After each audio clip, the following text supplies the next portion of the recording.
Shalom, selamat pagi saudara-saudara yang dikasihi Tuhan Yesus Kristus. Selamat berjumpa dalam renungan pada pagi hari ini. Doa dan harapan saya saudara semua ada dalam keadaan yang baik, sehat, penuh sukacita, dan berlimpah berkat Tuhan. Sebelum kita mendengarkan renungan firman Tuhan, mari kita berdoa. Bapa yang sungguh sangat baik, Bapa dalam nama Tuhan Yesus Kristus, kami bersyukur untuk segala kemurahan-Mu yang Tuhan sudah limpahkan dalam hidup kami. Kami ada karena anugerah-Mu, dan kembali di hari baru ini Tuhan berikan kami kesempatan hidup untuk mengalami berkat dan rencana Tuhan yang baik. Saat ini kami mau mendengarkan sabda firman-Mu. Jamah hati kami Tuhan agar mengerti akan kehendak-Mu. Dalam nama Tuhan Yesus kami berdoa. Haleluya. Amin. Saudara yang dikasihi Tuhan, ayat renungan kita pada saat ini terdapat dalam Kisah Para Rasul 17 ayat yang ke-23. Tertulis demikian. Sebab ketika aku berjalan-jalan di kotamu dan melihat-lihat barang-barang pujaanmu, aku menjumpai juga sebuah mezbah dengan tulisan kepada Allah yang tidak dikenal. Apa yang kamu sembah tanpa mengenalnya, itulah yang kuberitakan kepada kamu. Saudara yang dikasihi Tuhan, dalam bahasa Batak, Tuhan disebut dengan Debata. Dalam bahasa Tombulu, Allah yang Maha Tinggi disebut dengan Opo Wananatase.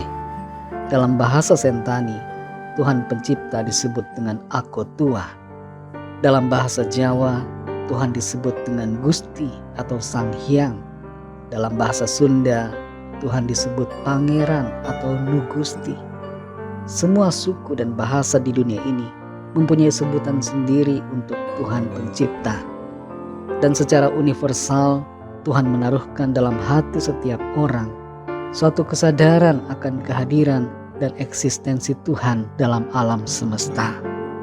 Hanya saja ada satu hal tambahan yang penting yang perlu dilakukan untuk mengenal Sang Pencipta, yaitu mengenalnya dalam pribadi Kristus Yesus Tuhan kita.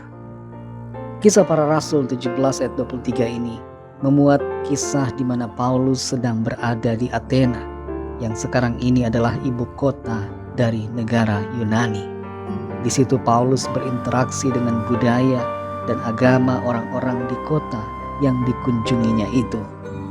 Dan dengan penuh keberanian serta hikmat Tuhan, Paulus membawakan pesan Injil kepada mereka yang menyembah dewa-dewa yang tidak dikenal oleh mereka. Di kota tersebut Paulus melihat ada banyak tempat pemujaan dan berhala yang dihormati oleh penduduk setempat. Namun ada yang menarik perhatiannya, yaitu sebuah mezbah yang ditandai dengan tulisan kepada Allah yang tidak dikenal. Melalui pemahamannya yang mendalam akan firman Tuhan dan pengenalannya akan Allah secara pribadi di dalam Kristus, Paulus mengaitkan apa yang ada di situ, yaitu kepercayaan orang-orang tersebut dengan berita Injil yang ia sampaikan. Betapa pentingnya untuk menjalin hubungan dengan orang-orang di sekitar kita dan memahami konteks budaya dan kepercayaan mereka. Paulus tidak melibatkan diri dalam konfrontasi atau sikap menghakimi, tapi dengan bijaksana dan penuh kasih dalam pimpinan Roh Kudus, ia menggunakan situasi itu sebagai kesempatan untuk memberitakan kabar baik. Ia menyampaikan bahwa Allah yang tidak dikenal oleh mereka adalah Allah yang sebenarnya yang diberitakan oleh Paulus. Paulus menyadari bahwa orang-orang itu mencari kebenaran dan mempunyai kerinduan untuk mengenal dan menyembah Allah Sang Pencipta. Itu sebabnya ia menggunakan kesempatan tersebut untuk menyampaikan bahwa apa yang mereka sembah tanpa mengenalnya, itulah yang ia ajarkan kepada mereka. Betapa pentingnya untuk menjangkau dan berbicara dengan kelembutan serta hikmat kepada mereka yang memiliki kepercayaan yang berbeda. Terkadang orang-orang dalam budaya kita mungkin mencari spiritualitas, tapi belum menemukan jawaban yang sejati. Sebagai orang yang percaya dan sudah mengenal akan Allah yang hidup, kita memiliki tanggung jawab untuk mengenalkan mereka kepada Allah yang benar, yaitu Allah yang telah menyatakan dirinya melalui Yesus Kristus Tuhan kita. Saudara yang dikasihi Tuhan, mari miliki hati yang peka dan sikap bijaksana dalam membawa pesan Injil kepada orang-orang yang belum mengenal Tuhan Yesus. Setiap orang memiliki cerita, latar belakang dan kepercayaan yang berbeda. Karena itu mintalah hikmat dari Roh Kudus untuk memimpin kita dalam berbicara dan menyampaikan kabar keselamatan di dalam Kristus Yesus kepada setiap orang. Mari kita berdoa. Bapa, dalam nama Tuhan Yesus Kristus, kami bersyukur untuk firman-Mu yang sudah kami dengar. Kami mengerti bahwa Engkau menaruh suatu kesadaran dalam setiap hati manusia tentang eksistensi-Mu dalam alam semesta. Dan kami menyadari bahwa Engkau Tuhan merindukan agar setiap orang dapat mengenal-Mu dengan benar.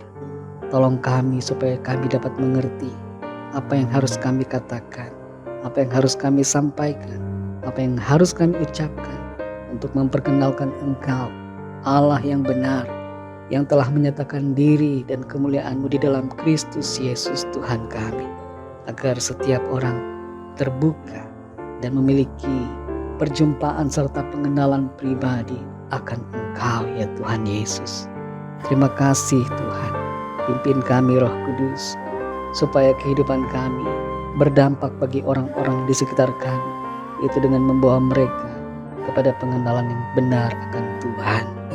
Pimpinlah kami Tuhan di sepanjang hari ini, berkatilah kami dalam segala kegiatan kami, dalam studi, dalam usaha, pekerjaan, dalam segala hal yang kami lakukan. Biarlah dalam semuanya nama Tuhan kami muliakan. Kami berdoa bagi yang sedang dalam keadaan sakit dan dalam kesukaran, persoalan, masalah apapun, agar tangan Tuhan menjamah, menyembuhkan dan memberikan kesehatan yang sempurna, memberikan jalan keluar yang ajaib, dan menyatakan kuasa mujizat-Mu bagi setiap kami. Terima kasih Tuhan, kami menyerahkan segala sesuatunya ke dalam tangan kasih-Mu. Kami percaya Tuhan punya rancangan yang baik bagi setiap kami. Dalam nama-Mu yang kudus, nama Tuhan Yesus Kristus, kami sudah berdoa dan mengucap syukur. Haleluya. Mari sama-sama kita berdoa, doa Bapa kami. Bapa kami yang di sorga, dikuduskanlah nama-Mu, datanglah kerajaan-Mu, jadilah kehendak-Mu di bumi seperti di sorga. Berikanlah kami pada hari ini makanan kami yang secukupnya, dan ampunilah kami akan kesalahan kami, seperti kami juga mengampuni orang yang bersalah kepada kami. Dan janganlah membawa kami ke dalam pencobaan, tetapi lepaskanlah kami daripada yang jahat, karena Engkaulah yang mempunyai kerajaan dan kuasa dan kemuliaan sampai selama-lamanya. Amin. Terimalah berkat Tuhan. Tuhan memberkati engkau dan melindungi engkau. Tuhan menyinari engkau dengan wajah-Nya dan memberikan kasih karunia. Tuhan menghadapkan wajah-Nya kepadamu dan memberikan damai sejahtera. Berkat anugerah dari Bapa Surgawi, cinta kasih karunia dari Tuhan Yesus Kristus, dalam persekutuan dan penghiburan Roh Kudus, menyertai kita semua sekarang ini dan sampai selama-lamanya. Dalam berkat nama Tuhan Yesus Kristus. Haleluya. Amin.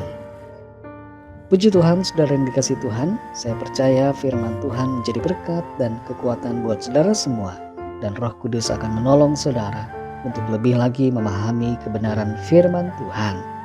Tuhan Yesus memberkati saudara semua. Sampai jumpa dalam renungan yang berikutnya. Haleluya.